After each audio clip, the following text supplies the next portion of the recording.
Hi hello welcome to మగువా channel. నేడు రాష్ట్ర వ్యాప్తంగా పలు కేంద్రాల్లో గ్రామ పంచాయతీ సెక్రటరీ పరీక్ష జరుగుతున్న సంగతి తెలిసిందే.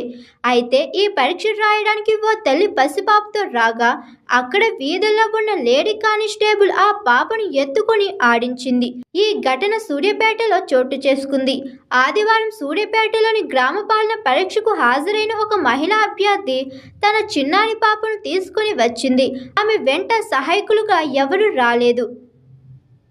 పాపతో పరీక్ష కేంద్రంలోకి వెళ్లడానికి అధికారులు నిరాకరించగా అక్కడే విధులు నిర్వహిస్తున్న సూర్యాపేట టౌన్ పోలీస్ స్టేషన్లో హెడ్ కానిస్టేబుల్గా పనిచేస్తున్న సునీత ఆ పాపను ఎత్తుకుని తల్లి ఎగ్జామ్ అయ్యే వరకు ఆడించింది.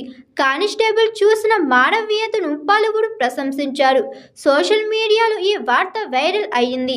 దీనిపై కానిస్టేబుల్ సునీత స్పందిస్తూ తను విధి నిర్వహణలో భాగంగానే చేశానని, పరీక్ష రాసే తల్లులకు సౌకర్యాలు కల్పించడం తమ శాఖ బాధ్యత అని స్థానిక మీడియాకు తెలిపారు.